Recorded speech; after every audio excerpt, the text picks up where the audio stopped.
Hey ho Pop Gengs! Ada yang masih ingat sama Kato dari film Green Hornet? Tahu gak sih, kalau di versi awal kemunculannya, karakter ini tuh diperanin sama aktor laga asal Asia paling legendaris yaitu Bruce Lee. Yap, bener. Doi yang mulai debutnya lewat film Fist of Fury ini ternyata pernah main di film superhero. Bahkan pernah gelut sama Batman. Nah, kamu pernah kebayang gak sih? Gimana jadinya kalau karakter Chen Zhen dari Fist of Fury digabungin sama karakter superhero Kato dari Green Hornet? Ternyata ada loh film yang kepikiran soal itu. Dan pemerannya Kokoh Donnie Yen yang manteng di seluruh saga Ip Man. Penasaran kan gimana jadinya? Nah, kalau iya, makanya buruan ambil cemilan karena aku bakal bagiin recap alurnya. Ini dia Legend of the Fist, The Return of Chen Zhen.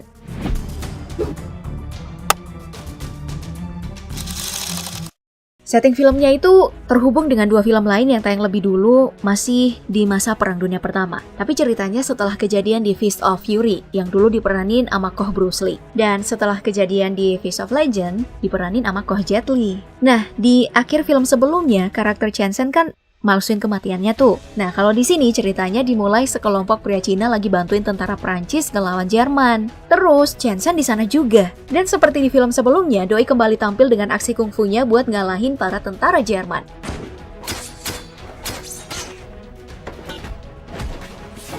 Sayangnya, meski berhasil menang dari lawan mereka, banyak rekan Chen Zhen yang gugur di medan perang. Dan salah satu dari mereka adalah Qi Tianyuan, yang nanti namanya bakal Doi pakai saat pulang ke Cina. Yang lebih tepatnya sih, Chen Zhen mulai pakai identitas Qi Tianyuan sewaktu tampil dengan dramatis sebagai pianis yang mainin himne pekerja dunia Internationale di sebuah klub malam bernama Casablanca. Ya, kayaknya Doi sengaja mainin lagu ini buat gangguin para tentara kolonial yang request lagu Jepang. Dan di sini pertengkaran pun hampir terjadi. Soalnya para tentara Jepang ini tersinggung kan? Untungnya pemilik klub yang bernama Liu Yutian segera muncul buat nenangin suasana dan kenalin Chen Zhen sebagai Qi Tianyuan, yang mana merupakan salah satu pemegang saham dari Casablanca. Oke, buat ngasih konteks ya, jadi ceritanya kayak gini. Casablanca ini adalah klub malam yang cair banget. Makanya orang-orang dari berbagai negara yang punya kepentingan di Perang Dunia Pertama pada ngumpul di situ buat lepas penatnya. Ya, sekedar buat nikmatin acara musik gitu deh, mabok-mabokan sampai main judi. Makanya tempat ini itu emang rawan konflik. Cuman, itu semua akhirnya ketutup lewat kehadiran para perempuan penghibur, yang salah satunya adalah Kiki, biduanita yang menarik perhatian Chen Zhen. Sayangnya nggak ada waktu cinta-cintaan buat Chen Zhen, soalnya Doi pulang kampung dengan sejumlah misi khusus, yaitu sebagai anggota gerakan perlawanan bawah tanah untuk mengusir kekaisaran Jepang yang menjajah Cina. Dan salah satu tugasnya adalah melindungi Jenderal Zheng dari rencana pembunuhan tentara Jepang, yang mana kematiannya bakal digunain buat nyudutin Jenderal Zhou, panglima yang jadi rival Jenderal Zheng, buat micu perang saudara antara dua kubu, yang praktis bakal mulusin rencana invasi Jepang ke Cina. Dan untuk menuntaskan misi ini, Chen Zhen gunain penyamaran topeng Kato dari Green Hornet. Soalnya selain dapat ide dari poster filmnya yang mejeng di mana-mana, secara kebetulan Koh Chen juga nemu kostumnya di etalase toko pakaian. Makanya dipakai deh pas ngalahin para pembunuh dan nyelamatin Jenderal Zheng. Oh iya, tambahan konteks nih, ini film Green Hornet tayangnya itu jauh setelah Perang Dunia Kedua loh ya. Jadi kemunculannya dalam film ini cuma buat kebutuhan drama aja. Makanya agak nyimpang gitu dari beberapa fakta sejarah. Oke, itu aja kali ya, kita lanjut lagi. Singkat cerita, setelah rencana pembunuhan pemerintah Jepang gagal, secara bersamaan kemunculan dari pahlawan bertopeng yang nyelamatin Jenderal Zheng ini jadi headline gitu di media lokal. Kalau denger pahlawan bertopeng kok jadi ingat Shinchan ya? Nah, yang praktis nih bikin si Vigilante berpakaian Green Hornet jadi pembicaraan orang-orang. Soalnya selain Doi pakai topeng, pihak yang berani dilawan adalah pemerintah Jepang. Otoritas yang di masa itu lagi berkuasa-kuasanya. Itu sebabnya kemunculan pahlawan bertopeng ini akhirnya jadi simbol perlawanan orang-orang Cina. Dan di sisi lain, jadi bahan rapat juga di internal prajurit Jepang. Di mana berdasarkan laporan dari agen rahasia mereka, yang salah satunya adalah pedagang rokok asongan di klub malam Casablanca. Ama satunya lagi, Kiki, si penyanyi yang tadi bikin Chen Zhen terpikat. Orangnya waktu kemunculannya deketan banget sama si pahlawan bertopeng.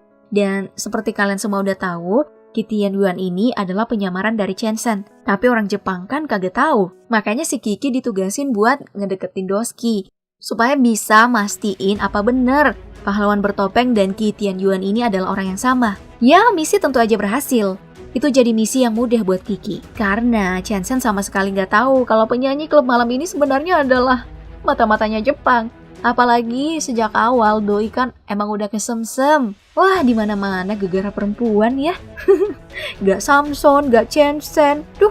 Dan tentu aja itu akhirnya jadi batu sandungan buat perlawanan Changsen dan kawan-kawannya. Soalnya gara-gara drama kesemsem itu Doi jadi lengah dan malah bawa Kiki ke perkumpulannya. Kesempatan itu sama sekali gak disia-siain dong sama Kiki. Begitu berhasil menyusup ke dalam lingkaran Chansen, Doi langsung ngumpulin bukti seperti foto yang bakal dia laporin ke atasannya. Terus parahnya, Chansen malah santai aja waktu fotonya diambil dan gak curiga sama sekali gitu kalau si Kiki ini nyimpan pistol di dompetnya. Dan kelengahan itu tentu jadi malapetaka di kemudian hari. Dan semuanya pun bermula ketika pemerintah Jepang ngirim telegram ke markas mereka di Cina yang berisi daftar nama aktivis anti-Jepang. Ya tentu aja buat dikasih giveaway lah. Taulah daftar semacam itu bakal dipakai buat apa kalau di masa perang. Ya kalau bukan jadi target pembunuhan, mungkin bakal diculik terus disiksa. Apa?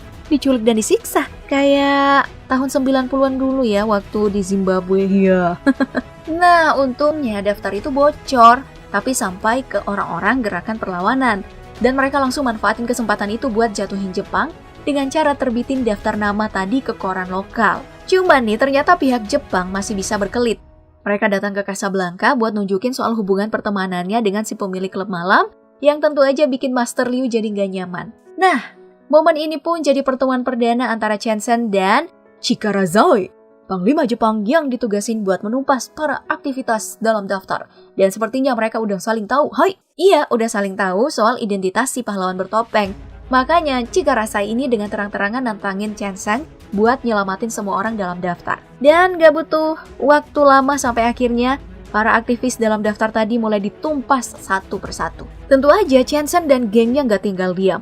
Mereka udah berusaha umpetin dan ungsiin beberapa orang yang masuk dalam daftar tadi. Tapi gak semua berhasil. Karena beberapa orang dalam daftar ini lumayan kepala batu dan suka gagah-gagahan nolak perlindungan dari orang gerakan.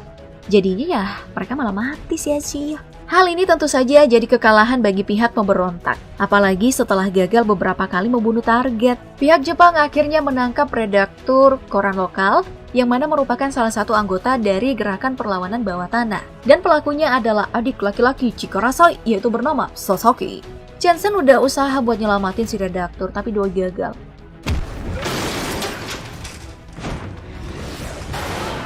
Meskipun di lain sisi berhasil menang lawan si pembunuh. Nah, kematian dari para aktivis perlawanan tadi pada akhirnya micu kemarahan para warga.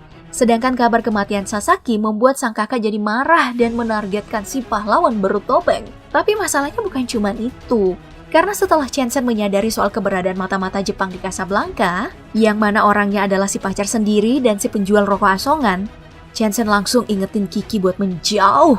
Dan setelah itu aksi saling balas dendam mulai terjadi antara Chikarazai dengan pihak Cina. Dimulai dari pembunuhan pacar Jenderal Zheng, di mana pelakunya adalah Kiki, teman dekatnya sendiri. Tapi atas permintaan Chikarazai. Jadi Jenderal Zhou dijadikan kambing hitam, yang mana bikin Jenderal Zheng marah dan akhirnya menyerang Zhou. Dengan ini, strategi adu domba dari pasukan Jepang bisa dibilang berhasil ya. Tapi bukan berarti nggak ada perlawanan dari pihak Cina. Karena meskipun Chansen disergap oleh salah satu bawahan Chikarazai, terus dibawa ke markas mereka dan disiksa habis-habisan, di waktu bersamaan teman-teman Chansen ini juga melancarkan serangan balasan ke markas besar Jepang dan ninggalin kerusakan serius dengan bahan peledak. Tapi Jepang nggak tinggal diam setelah serangan itu. Sebagai balasan mereka melacak semua pelaku pengrusakan dan begitu ketemu semuanya dikenakan hukuman gantung. Kecuali saudara perempuan Kitian Yuan. Doi emang gak digantung tapi diperkaos yang sebenarnya bisa dibilang jauh lebih kejam, mending dibunuh aja. Dan udah masuk kategori kejahatan perang. Ya di tengah situasi krisis ini sayangnya Chansen belum sadar karena setelah mengalami penyiksaan sebelumnya, Doi dibuang gitu aja ke depan klub malam dan tetap koma selama berhari-hari kemudian. Nah selama masa koma Chansen itu, gelombang demonstrasi mulai gencar dilakuin sama kalangan pelajar yang tentu aja berakhir rusuh setelah dibubarkan oleh pihak Jepang. Dan imbasnya beberapa dari pendemo itu dijebloskan ke penjara. Situasi yang familiar ya. Jadi ingat Omnibus Law sama aksi-aksi besar lain di Indonesia beberapa tahun belakangan, enggak sih? Well, meskipun kayak gitu pada akhirnya invasi Jepang udah nggak terbendung. Dan kekacauan mulai menjalar ke penjuru kota. Yang salah satu penyebabnya adalah kekalahan Jenderal Zhou dalam perang saudara melawan Jenderal Zheng. Di mana itu berarti Jepang meraih satu kemenangan lagi. Untungnya di tengah situasi krisis itu, Chen Sheng akhirnya sadar.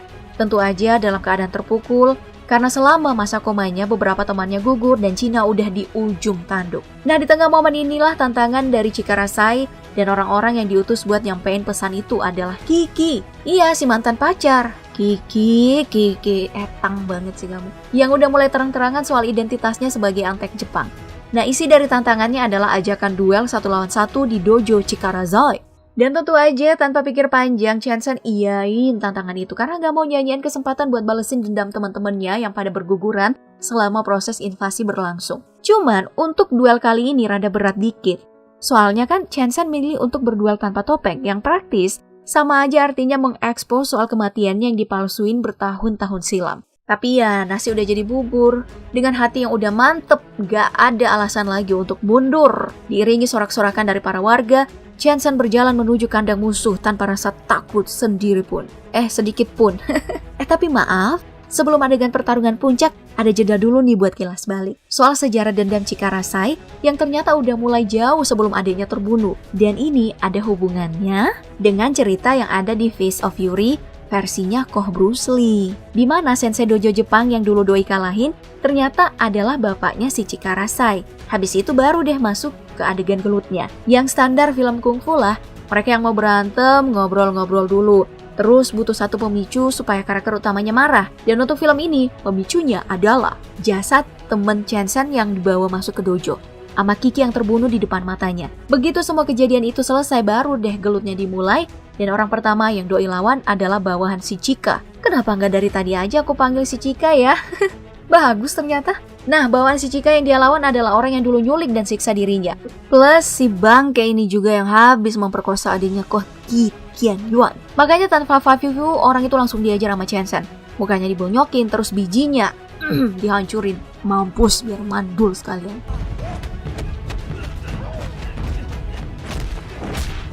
Nah, begitu menang dari si Repis tadi, giliran para murid dojo yang maju.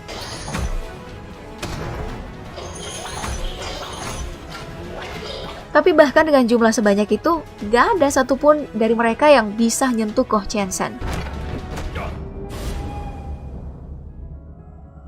Jadi akhirnya si bos terakhir yang turun tangan. Doi sempat berhasil bikin Koh Chen Sheng pingsan. Tapi bentaran doang, soalnya begitu semua kilas balik, ingatan teman-temannya muncul selama rebahan, Koh Chen Sheng ini langsung bangkit dan melayangkan bogem mentah ke tampang si Chika. Sampai Doi terjatuh dan gak bisa bangkit lagi. Terus habis deh filmnya. Dengan klimaks, para personil tentara Jepang yang diganti sama Koh Chen Sheng yang tetap lanjutin aksinya sebagai pahlawan bertopeng. Ya, film ini ngajarin kita kalau Jepang emang jago sih. Cina yang gede aja pernah dijajah. Gimana kakek nenek kita dulu yang tempatnya misah-misah. Tapi jadi jagoan yang menindas gak pantas ditiru sih. Soalnya menurut amanah Undang-Undang Dasar, penjajahan di atas dunia itu harus dihapuskan karena tidak sesuai dengan pri kemanusiaan dan pri keadilan. Kayaknya ini lebih cocok jadi pesan moralnya deh, ketimbang bilang Jepang jagoan. Dan well, untuk kesimpulan sebenarnya usaha Andrew Lau buat nyampur berbagai elemen dalam filmnya ini gak jelek kok. Cuman kayak banyak yang kelisa aja gitu. Karena beberapa formula yang dipakai di Face of Fury sama Face of Legend kebanyakan cuman pengulangan. Ya, oke sih kalau pertimbangannya sekuensi. Tapi untuk adegan pertarungan, harusnya gak usah pakai set yang sama ya. Tapi ya udahlah, mau gimana pun ide buat nyampur semua warisan Bruce Lee, mulai dari karakter Katonya Green Hornet sampai Chen Sheng-nya Face of Fury, tetap jadi tontonan yang menarik untuk ditonton.